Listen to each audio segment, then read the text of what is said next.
کوئی مسجد کے امام کو ہدیہ نہیں دیتا، کبھی کوئی تحفہ نہیں دیتا، مسجد کے خادموں کو، مسجد کے مؤذنوں کو کبھی کچھ نہیں دیا جاتا۔ بہت دکھ کی بات ہے۔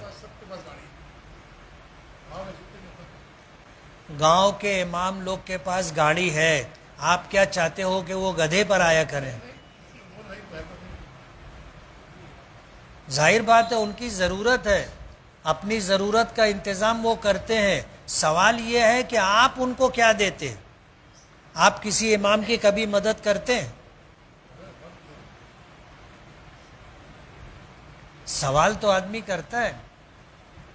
میں جب امامت شروع کیا تو سائیکل پہ آتا تھا، اور میری سائیکل کی جو رنگ تھی وہ اڑی اور کھڑی دونوں طریقے سے آؤٹ تھی، یعنی سائیکل ایسے چلتی تھی۔ میں چلایا ہوں وہ سائیکل۔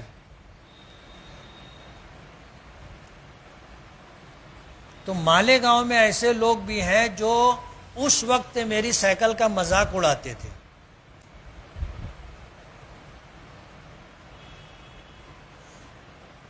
مجھ کو بہت اچھی طرح یاد ہے، مولانا عمر فاروق تھے، مدرسہ کلیت الطاہرات کے بانی ان کے والدین تھے، پھر جامعۃ الطیبات انہوں نے بنایا۔ انہوں نے ہونڈا لی تھی، مالیگاؤں کے لوگ ان کے پیچھے پڑ گئے تھے۔ امام ہے اور ہونڈا چلا رہا ہے۔ میں سب سے پہلے پھر 50 لیا، تو ہمارے مدرسے کے ذمہ داروں میں سے کچھ ذمہ دار کہنے لگے آپس میں، بولے 50 پہ آوتے۔ میں سن لیا تو میں رک گیا، رک کر کے ان کو میں نے وہی جملہ کہا جو ان سے کہا کہ تم کیا چاہتے ہو کہ ہم لوگ گدھے پر آیا جایا کریں؟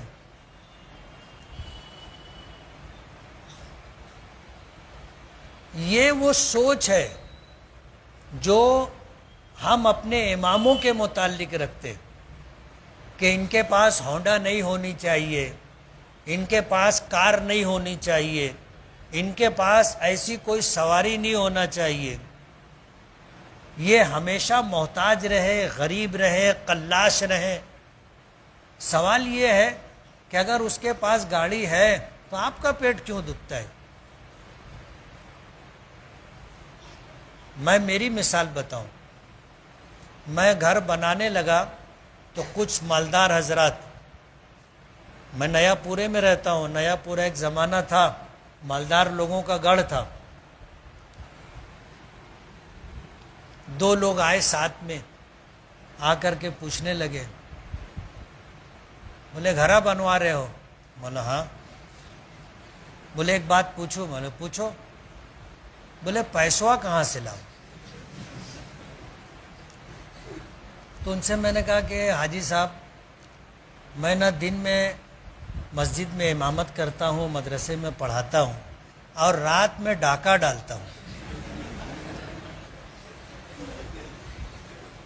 بولے یار تم تو ناراض ہو گئے۔ بولے نہیں، ناراض نہیں ہوا، تم پوچھے نا پیسہ کہاں سے لائے، تو میں وہ بتا رہا ہوں کہ دن میں مسجد مدرسے کی خدمت، رات میں ڈاکہ ڈالتا۔ سٹ پٹا گئے دونوں۔ اس کے بعد پھر رکھنا تھا تو میں رکھ بھی دیا۔ منو آ کر کے تو پوچھے، پڑوس میں رہتے ہو، کبھی مدد کیے؟ ہم نے تو کبھی نہیں پوچھا کہ یار تم کہاں سے پیسہ لائے، اور تم ہم سے آگے پوچھتے ہو کہ کہاں سے پیسہ لائے۔ تم کو پوچھنے کا حق کس نے دیا؟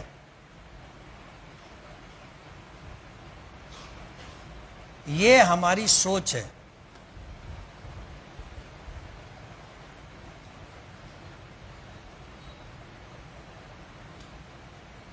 اس لیے ہمیں سوچ بدلنا چاہیے۔ مسجد کے امام کی، مسجد کے مؤذن کی، مسجد کے خادم کی خدمت کرنا چاہیے۔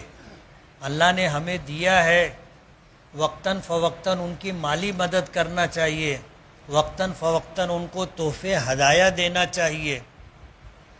میں ایک واقعہ بار بار سنایا، پھر سناؤں گا.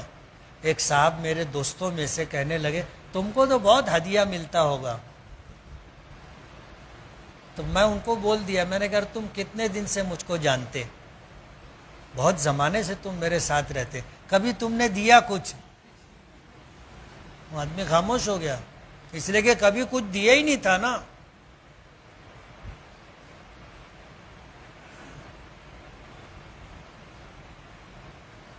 ماضی میں ایسا ہوتا تھا کہ جب اسلامی حکومتیں تھیں تو بادشاہان وقت کی طرف سے ائمہ اور مؤذنین مسجد کے خادموں کو وظیفہ ملتا تھا، اور مسجد کی خدمت کی وجہ سے ان کو جائیداد ملتی تھی جس سے آمدنی ہوتی تھی اور ان کا گزر بسر ہوتا تھا.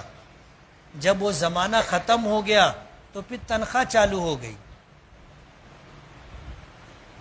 تنخواہ چالو ہو گئی. اب ظاہر بات ہے جو تنخواہ دی جاتی ہے، آپ سوچو تو صحیح، آپ کیا تنخواہ دیتے ہو ان کو؟ ایک آدمی جو گاڑی لیتا ہے موٹر سائیکل، وہ آج کے زمانے میں قسطوں پر لیتا ہے.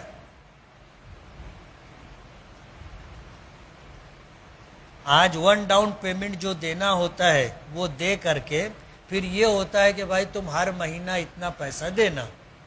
وہ بیچارہ مکتب پڑھا کر کے ادھر ادھر سے پیسے کا انتظام کر کے وہ دیتا ہے، لیکن لوگوں کو دکھتا ہے کہ امام صاحب ہونڈا پہ آتے.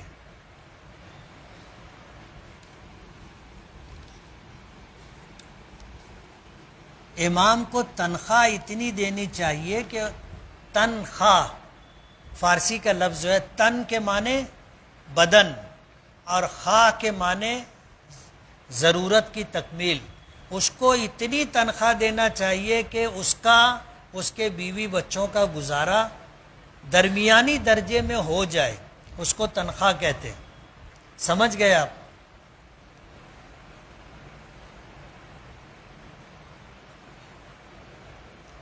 امام کو نکاح پڑھانے کی کتنی اجرت دینا چاہیے؟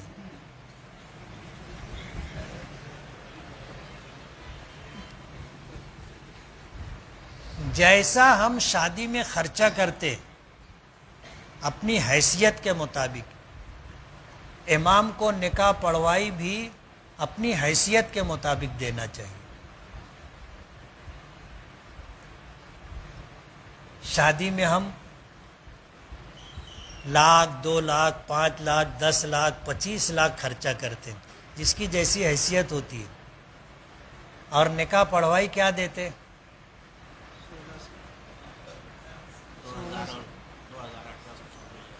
ابھی کہیں 1,400 دیتے، کہیں 1,600 دیتے، کہیں 2,000 دیتے. اور وہ بھی بہت بار بار پوچھتے 200 زیادہ کہاں ہیں؟ ہم لوگ کے محلے میں 1,400 ہے، تم 1,600 کہاں لے رہے ہو؟ مجھ سے میں نکاح پڑھایا، میں نکاح پڑھوائی نہیں لیتا الحمدللہ، لیکن اگر کسی نے پوچھ لیا تو 5,000 سے کم نہیں لیتا. بولتے نا پوچھو تو پوچھائی لگتی ہے. کسی نے اگر مجھ سے پوچھا مفتی صاحب نکاح پڑھوائے، مطلب 5,000، وہ ادھر ادھر دیکھنے لگتے نا. اس لیے کہ یہ پنچ حضرات ہوتے ہیں جو سرداری کرتے ہیں، ان کو تو وہاں سے اتنا ہی ملا نا، جیسے 2,000 روپیہ تو ان کو 2,000 ملتا، تو وہ بولتے مجھے 2,000 ملے. بولو پھر پوچھو کہاں ہے تم؟